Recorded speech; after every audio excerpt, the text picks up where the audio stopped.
Welcome back to Sunshine Ladies and Raveling Tales, where a group of bookish friends take you on a reading journey. I'm Carrie, and today I'm joined by Rebecca and Reid. Today we are absolutely giddy to welcome author AK Mulford to our podcast. Thank you so much for joining us today. For those who don't know you yet, could you tell us a little about yourself and how you got into writing? Yeah, sure. So I'm AK Mulford or AK Mulford, depending on which books you know me from first. So AK Mulford, I write fantasy romance, romantasy under that pen name. And K Mulford, I write rom-coms and cozy paranormal. So K is a little bit more lighthearted and AK is a little bit more epic and sweeping fantasy, but all of them have like found family, swoon-worthy romances, queer and neurodivergent characters, and yeah, just feel-good tales. Although my new one won't be so feel-good. I'm venturing into dark fantasy soon. But yes, so that is me. I've been writing my whole life. I was that kid with like notebooks filled with stories. I think I wrote my first full-length book just by hand in like 8th grade or something like that. When I was growing up, my mom worked at an independent bookstore. So I was that kid that was like in the stacks, sitting in the and reading books. So I've always loved reading and writing, but I didn't think that that would be my like a sensible career path for me. So I went into the sciences instead and was a wildlife biologist and worked in wildlife rehabilitation and release for many years. And it wasn't until 2020 that I said, I want to get really serious about my writing and maybe publish something. And, it's cheaper than therapy. I'll shout it into the universe. Maybe somebody will read it. And that's when I decided to start working on my first book, even though by that point I had been writing books for decades, but never releasing them. But I thought I'd start a fresh new series. And that was The High Mountain Court. And that came out in 2021. Love it. All right. So this podcast is rated R, so you're good for all your language and spice. Excellent. And whatever. Heads up. So we're going to play a little game of FMK, but it's going to be a little different. So this is zoo style. So I want to take your paranormal and your fantasy characters and intertwine them with this lovely series and say who of those would be your primate keeper, your carnivore keeper, and your hoofstock keeper. I took this very seriously. I love this. Okay. And I was thinking from my Golden Court series, they're all wolf shifters. And so probably they could only work with the carnivores, I think. Because I think all the hoofstock and primate animals would be like, no, I'm not going anywhere near someone who has like predator energy. But the carnivores would probably be like, okay, all right, I see you. I respect you. I reckon they would be carnivore keepers. Like maybe Khaled, the main character of A River of Gunbones, would be the carnivore keeper. And then I reckon, it's funny because the main characters of the Five Crowns of Okrith series, the High Mountain Court series, all 5 of them, I think would be excellent zookeepers because they have a lot of like heart and caring energy, but they also just like get to it and are willing to get stuck in and kind of figure their way through. And also I think like that group camaraderie is really important as well. Like when one person is having a tough day, somebody else is there to lift them up and things like that. So they have their own little like kind of found family that I feel like you find in a lot of workplaces like that, especially with like the highs and lows of like animal husbandry. So I think I would put all 5 of them on a team together somewhere for the others too. Cool. Who would you pick as your primate keeper? Anybody from Maple Hollow? Ooh, I think the witches would be really great as a primate keeper. Like maybe Jordan probably, or Iris, who Curses and Cobra, the second book is about. She's got like a lot of that like fun, crafty energy that I think would be great for like primate enrichment, So like trying to come up with something that's like mentally stimulating and exciting for them. I feel like she would have a pocket for that. And then Hoofstock could be anyone, although I really see Bree from the Rogue Crown from the 5 Crown series being a hoofstock keeper. Like I feel like she's really got that energy for that. Perfect.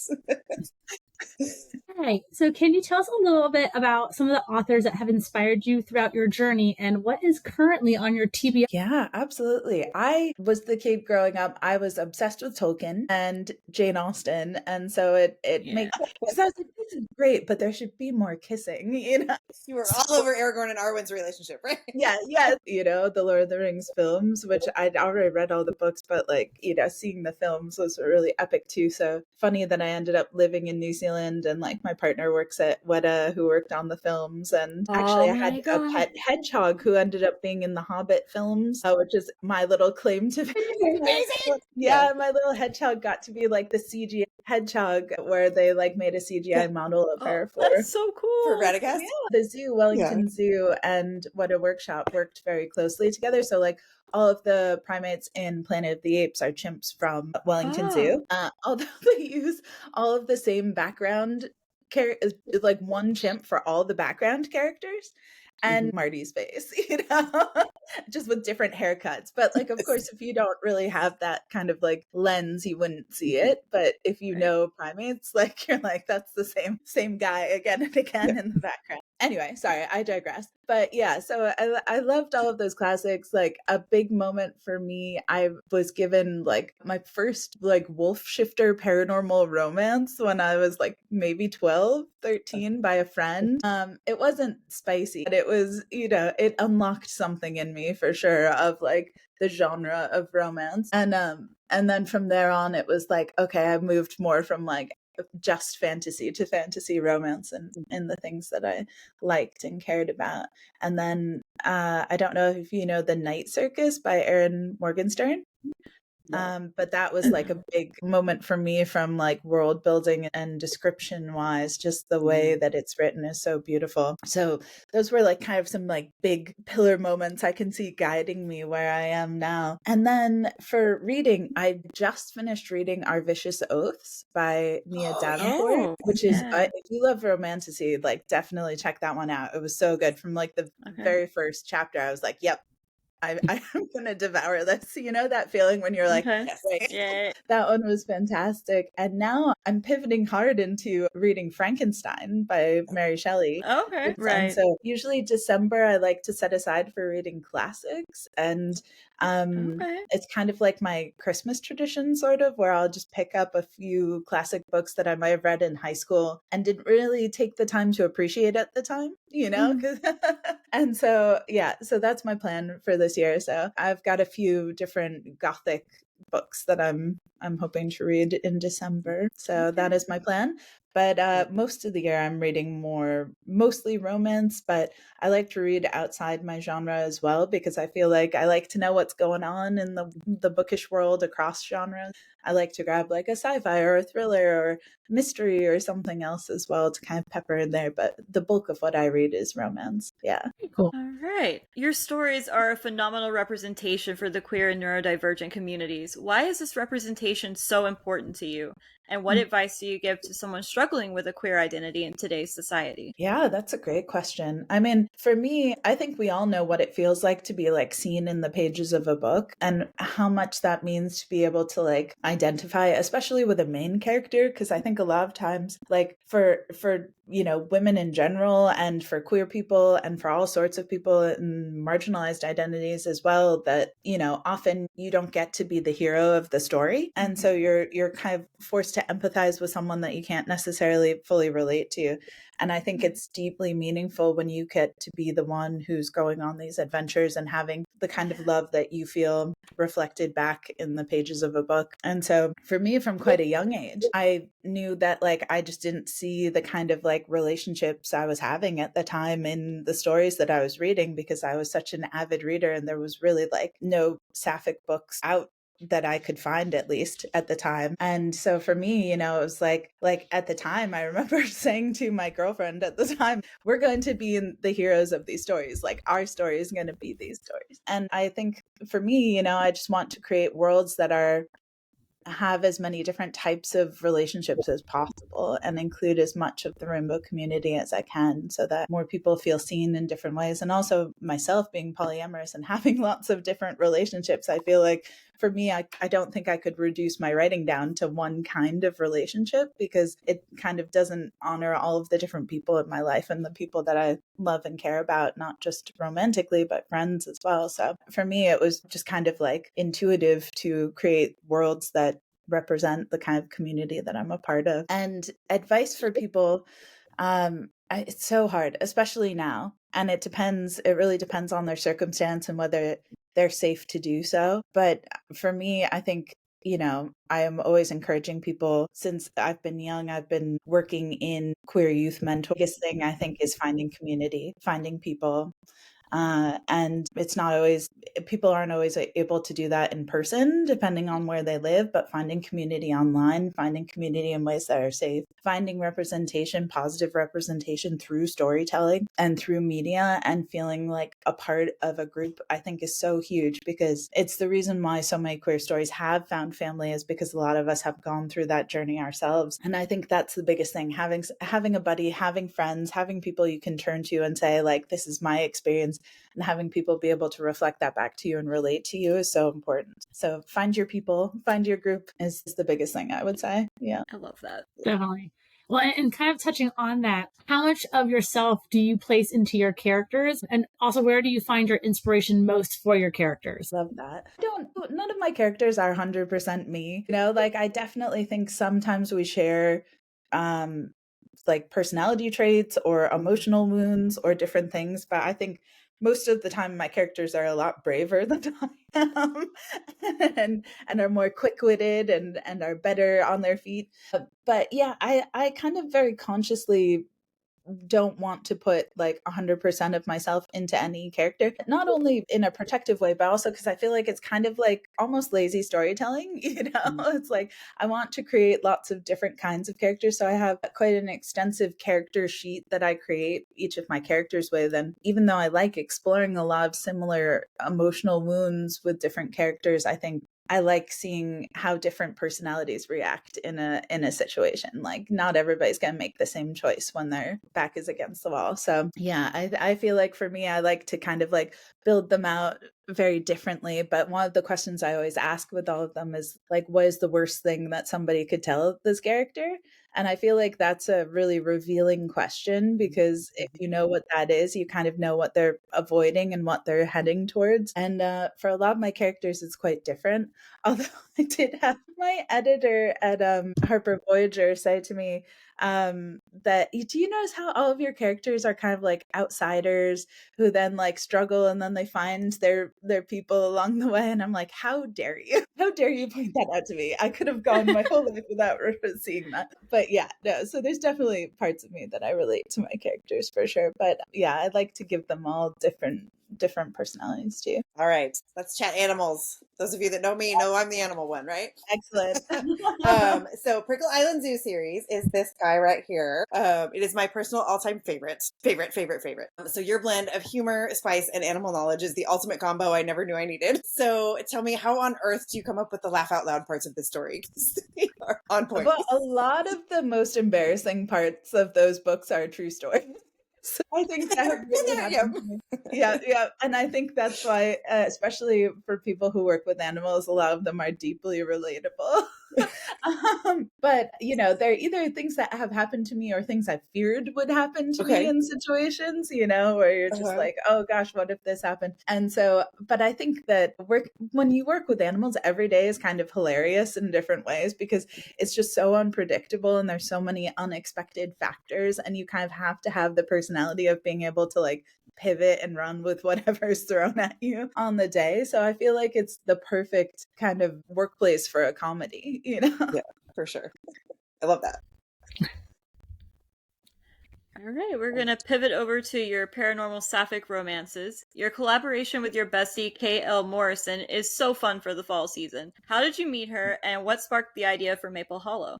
How do you share the writing? Like, do you each write a character POV, or is there another way that you split up the work? Yeah, we met on TikTok, actually. We did a TikTok live in like early 2021. We just like hopped on a live and started chatting, and that live went for like 4 hours. Oh, that's so cool. By the end, we were like, I think we're best friends. It was that immediate. And then we were like, should we start a podcast? And we did. And so we had a podcast for our first year of publishing. That was like our journey publishing our first books. And so we released our first books at the same time and have been friends ever since. But through that podcast and through that journey, we kind of had like a writing meet cute where I was like, I love fast drafting. I love the blank page. I love getting the first iteration of a story out. And she was like, I hate the blank page. I love revisions. I love getting the story to like build out once there's something on the page to work with. And so we kind of like slowly looked at each other like, we should write a book together. We can each do our favorite parts. And so we kind of combined like my love of like the more cozy rom-com-y things and her love of the more morally gray paranormal.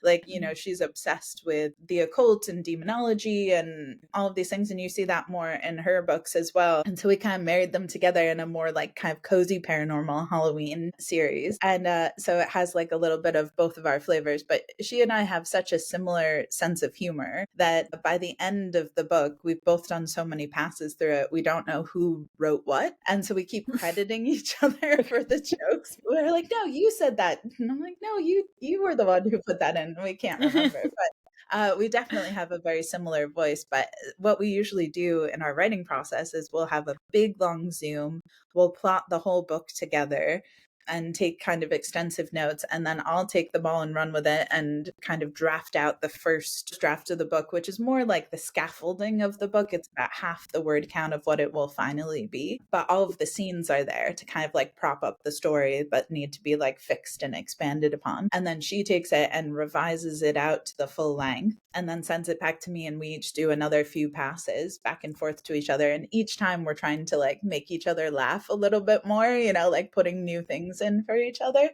And so by the end, it's very much like both of us have had our hands in every sentence. So it's very much both of us, but that's how we got it. Oh, cool. All right, so now diving into fantasy, you have two series to highlight. We have the Five Crowns of Oakrith series and the Golden Court trilogy. What are some similarities, and I apologize if you hear my dogs in the background, across the world. What are some similarities and differences between these worlds and the inspirations for them?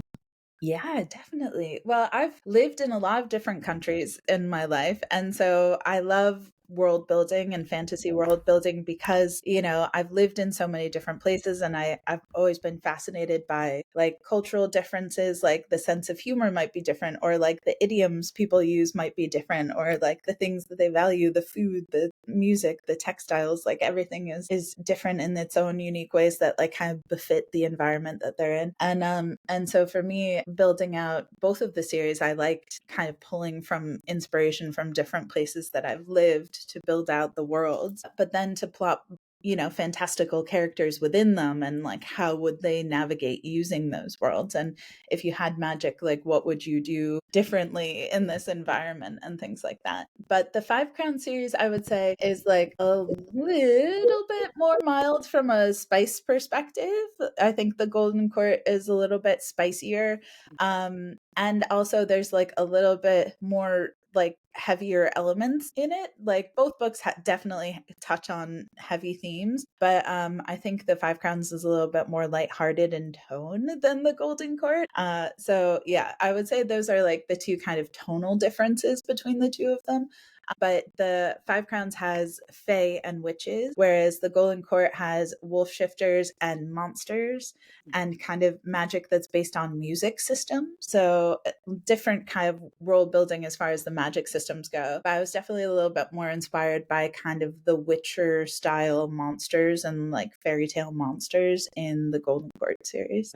All right, so give us a picture of your ideal writing workspace, and what does that look like, and what are some must-have items that you have to have with you while you're writing? I think that I'm very unusual in that I don't like writing in my office, and I don't like writing when it's too quiet. I kind of need a little bit of chaos. I like the body doubling, so I like doing like admin work and things like that in my office, recording, filming and things. But I really like writers groups, writing with other people around, going to a cafe, going to the library. I kind of need that energy of other things happening. Also, when I'm in my house, I find that there's always too many opportunities to procrastinate. Like, okay, fair. I need to do laundry. Oh, I should go do this. And also, we homeschool our 2 kids. So like there's always people around to decide, oh, well, we should do a thing right now, or well, let's go do an activity. So it's good to get myself out of the house and kind of force myself to unplug and sit and write. So I really appreciate, like, we have a few writers groups where we meet up and we do Pomodoro writing sprints and things, and I get a lot of work done then. So yeah, I like writing in community. I find my best workspace is one where there's other people kind of quietly working at the same time, and enjoy that kind of just the hearing the sounds of the keys and stuff.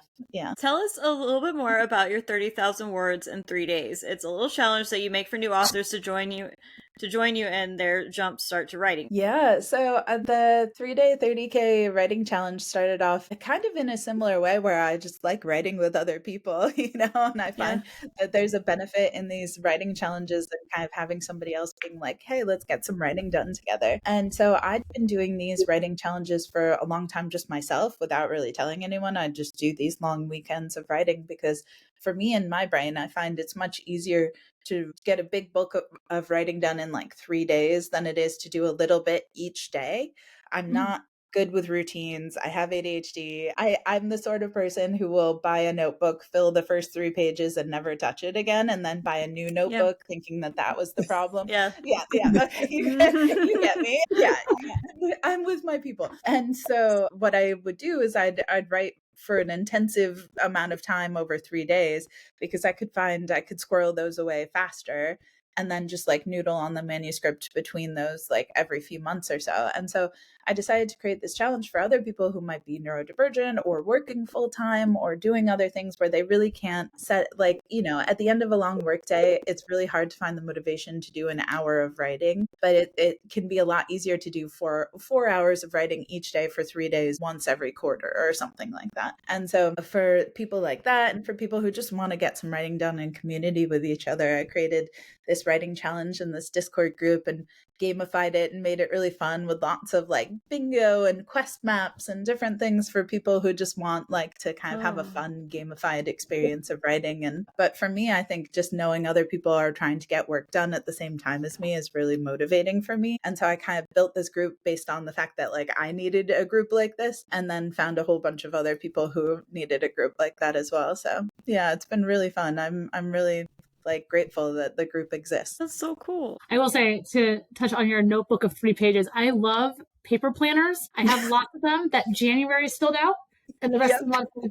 I love stationery. Well, that's why I made this whole like notebook for the writing challenge, because you only need to use it for 3 days. And I feel like that's the length of time we use stationery and things for. So it's like, here, have all the goodies, you get all the fun pages, but you only have to use it for 3 days and then you can toss it, don't have to worry about it. All right. And so now, is there a trope or genre that you haven't written yet that you would like to try? Which you said you are tiptoeing into that right now. I'm definitely going darker. This story that I'm working on now, the first book is called Dream Slayer, and it's a dark sapphic fantasy about a dream who falls in love with a nightmare, and they have to journey out of hell together. And so it's definitely like, it would be weird if it was a lighthearted book from the premise alone. But it just kind of spiraled out of control a little bit and how dark I made it. But I actually really enjoyed kind of, I think for some books genre wise, you do need to pull your punches a little bit to fit the genre and the tone. But if you're going into kind of a darker fantasy, which is kind of horror adjacent, you can really like just go for it. It's kind of expected of the genre. And so that's been really fun for me, and just thinking like, how horrible can I make this for this character has been really fun. And right now I'm writing book 2, which is set in the nightmare realm. And so it's very weird and a lot of odd psychological things are happening, and hopefully people find it terrifying and love it at the same time. There's an entire community just for that. I think people who read like horror and stuff will think it's fairly mild, actually, but I think people coming to it from my fantasy, like romantasy, will find that it's pretty rough. There's a lot nice of like bridge. horror and trauma. Nice bridge into dark. Yeah, we're just more in the future. And also, I think I would really like to try my hand at sci-fi at some point, because I think that would be really fun as well. But like a sci-fi romance, more romance forward than the kind of tech sci-fi side of things, although I would definitely bring some of my science background into it as well. So yeah, I think that would be fun. That would be really cool. Super cool. Congrats on your 2 newest releases. So we had Curses and Cold Brew come out, and then we had A Heart of Crimson Flames. So what have the reader reactions been like, and has anything surprised you? It's been really good. It's been really positive. Very different responses, because Curses and Cold Brew is part of an ongoing series, and A Heart of Crimson Flames was the last book in a series. So, it's been really nice with the last book to have people kind of like tell you how they felt about the whole series. And some people just grabbed the first 2 books knowing the last book came out, so they could like kind of binge read them all together. And so that's been fun seeing them have the journey of all 3 books like in one go, so I'll get like tagged in book 1 and then 2 days later book 2 and then book 3, so and that concludes our tour of this world, off you go. Whereas Curses and Cold Brew, I think people have just loved because it's like this bite-sized, cozy Halloween story. And so it's kind of perfect for this time of year. And I think that people really enjoyed, just diving back into that world. I think it's the sort of world that everybody wants to live in, and just kind of like have like, go to the bakery and go to the witch's apothecary and say hi to Ichabod the black cat, and, and it's the kind of town you want to live in. So that's been really lovely, kind of giving people that kind of feeling of just kind of like a warm blanket of a book. And we're excited because we have more stories in that series coming out, so more adventures from us for sure. Yeah. All right, now we're gonna play a little game of this or that. It can be a 1-word response, you can expand it. It is totally up to you how you answer these. We are gonna start with keyboard or pen and paper. Keyboard. Okay. Pumpkin spice latte or cold brew? Cold brew. Spicy scenes or witty lines? I think witty lines. I love spicy scenes. I love to read them, love to write them. But when a witty line really lands, it's so good. It's such a satisfying feeling. All right. I'm going to put you on the spot here. Writing alone or collab? Collab, definitely. Okay. Yeah, easy. It's the best thing when you can write a story with your best friend. All right. New world or old world primates? This, honestly, is the hardest thing because I have favorites of both. You can't ask a former primatologist their favorite primates. Like, okay, can we reduce down? But I would have to say old world primates, because those are the ones I worked with first. And and working with baboons was kind of like the basis of my college years. So yeah, old world primates. All right. Sprayed edges or fan art? Fan art. Character development or world building? This is so hard. I feel like world building is more fun and character building is more important, at least for the kind of stories that I tell. Like if it's going to be romance, I feel like the world building is kind of like the flavors that you add on to like enhance the meal, but like the interpersonal connections between the characters and the feelings that they have between each other is like the food. It's the sustenance of the story. So that's got to be really nailed down more, I think. Yep. All right. Standalone or series? Series. Kindle or an audiobook? Audiobook. Love an audiobook. Yeah. I because I also have like vision problems, and so I have like binocular vision dysfunction, so I struggle to discern words on a page. They don't separate in my brain as quickly as they should, which one of my optometrists was like, and you're an author? What a terrible career for someone with eye problems. But so for me, at the end of the day, after like staring at a screen in my own words all day, like putting on an audiobook is the best.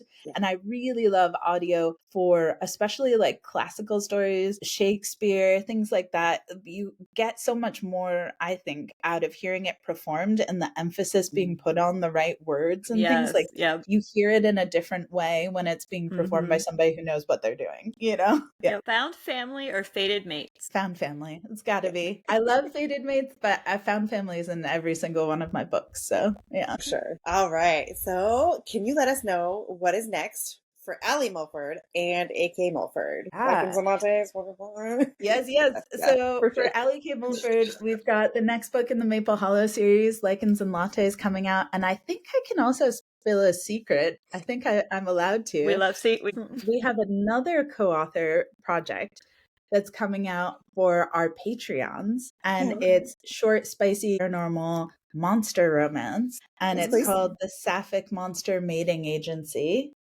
And each episode will be a different pairing of a monster gang paired off by this mating agency. They're kind of like Men in Black, but they're women in suits who show up and are like, okay, I love that. The first episode is a harpy, and they like find a girl at a bird sanctuary. They're like, you like birds, right? Like, how do you feel about? I love it. So it's very much like comedy, feel good rom-com, but very spicy too. And so we're going to have an episode coming out every month in that series, and it's going to be super fun. So when do I have to sign up for Patreon?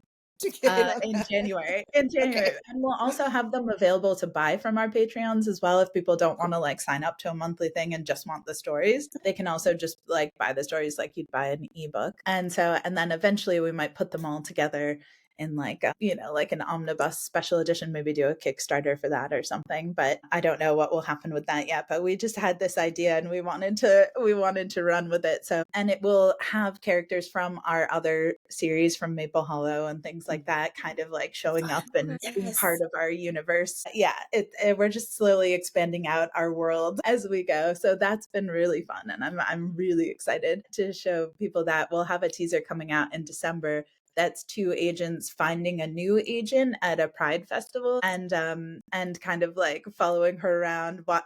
She's like pickpocketing people, and they're like, I think we found the right one. This like kind of sly person running around the event, and they all give each other their agent names based on what food they buy at the food court. So like from the food truck. So there's like Agent Frosty and Agent Funnel Cake, Agent Sushi, and so that. Yeah. Anyway. It's going to be really fun. So that's the Ali K. Mulford stuff that's going on. I also have the last 3 books in the Zookeeper series, the Prickle Island Zoo series. Hopefully all 3 will be coming out next year, with the last one being a Christmas one. The Wren's book will be a Christmas book, which I'm very excited about because she's like the cozy, crafty one. So perfect for a Christmas book. But Hold Your Horses is coming out in January, and we kind of time jump a little bit from Crocodile Tears to Hold Your Horses, so it's 5 years in the future. So all the younger siblings are a little bit older; they're like mid to late 20s, and and that will be a really fun one. That's like an ace love story. So there's no spice in that one, but really, really sweet, and I love their love story. So I'm really excited for people to dive into that one as well. So that's Ali K. Mulford's got a lot going on. AK Mulford only has one book coming out next year at the end of the year, and that is Dreamslayer, which is that dark sapphic fantasy. And I'm really excited. I don't know what people's reaction to it will be. It's kind of nerve-wracking to see how it lands, but it's definitely the story of my heart. It's a story I've wanted to write even before any of my other fantasy books. It's one I've been thinking about for like decades of my life. So hopefully people love it, but I feel like it's exactly the kind of story I wanted it to be. So really proud of that one, and we'll see what it does. I'm so excited. I'm so here for it. Alrighty, and just coming from me for fun, can you share your most unforgettable keeper moment? Yeah, gosh, I mean, a lot of them are in the books. Yes, like the judgmental donkey story is 100% a true story that happened to me when I was living in Colombia. Gosh, but yeah, I was thinking about this. I think it's a tie between just how surreal it was to like be bathing these giant boa constrictors in Guatemala, and it was just me by myself with these 3 massive boa constrictors that were brought in, and they all needed to be bathed because they had scale problems. And so the head vet was just like, here, gave me like the snake hook, which is basically like a golf club, like, and it's like, good luck, fun, and I'm like, great, okay, just me by myself in the middle of the jungle with 3 massive snakes in little tiny tubs of water, of medicated water, just looking at. But probably the most surreal moment of living there was one of our wildest animal rescues. We had we were right across the lake from a military base, and all of a sudden, like 3 men with massive guns show up at our wildlife sanctuary, and I'm like, I don't know what's going on. And they didn't talk to me at all. They talked to one of the other staff members, and he came up to me and was like, "Hey, we gotta go." And I'm like, what do you mean we gotta go? We gotta go with these men with these giant guns? And I was like, I don't know what's going on. And all of the head vets were away on a release, so I was kind of like left there to run the place. So I'm like, I don't know. He says we gotta go. And they were speaking in like a Spanish dialect that I didn't really understand at the time, because it wasn't like the same Spanish we were speaking at the sanctuary. Yeah. And so I was like, I don't know what's happening, but I guess I don't know. So I just like get on the boat with these guys, and I'm like, oh great, this is how I'm going to be killed. This is how I die. My goodness. And so we're riding along the boat, and they all have these like very serious expressions, and I'm like, okay. And we get off the boat, and I'm following them through this like military base, and it's like these empty concrete airport hangars, and I'm just like, God, what have I done? I'm like, definitely like, this is how it all ends. I was foolish to get on the boat. And they lead us to this back room, and there's like a kicked over table in the corner, and I'm like I'm just thinking like, I don't know what I've done. And the one of the guys with guns is like beckoning me over and pointing to the table. And so I like slowly creep over, and I look over the side of the table, and there's a little baby deer, a little fawn. And they're like, we found her in the forest, and her mother hasn't come back, and we're worried about her. Could you take her to your sanctuary for us? And I was like, oh, okay. And all the oh my God. But before you go, could we take a photo of you for our newsletter? We've named her Pepita, and keep updated on how she goes. And they were all so like, these guys were just so in love with this little baby deer, and they just were so worried about her. I can't me with this baby deer for their staff news. Oh my God. I totally misread that. Oh my gosh. That's a wild story. I'd be so freaked out. That was say, I don't know. There was a lot of adventures like that in my time living there. So I mean, only some of them have made the book so far, but there's 3 more books to go. So who knows? They might end up in there. All right. So where can readers find your stories and keep up with all things Allie? Yeah, so you can find me at akmulford.com or allykmulford.com. I'm at AK Mulford on Instagram and AK Mulford author on TikTok. Yeah, those are probably the best places to find me and all of my links and things. And then, of course, if you follow me on Amazon, anytime I have a new book coming out, you'll get an email about that as well if you just want to know when another book is coming. And yeah. Thank you so much for this epic chat we've had together. Next up on Sunshine Ladies Unraveling Tales, we're going to be chatting with local author Melody Johnson. Thank you everyone for tuning in. We'll see you in the next one. Bye.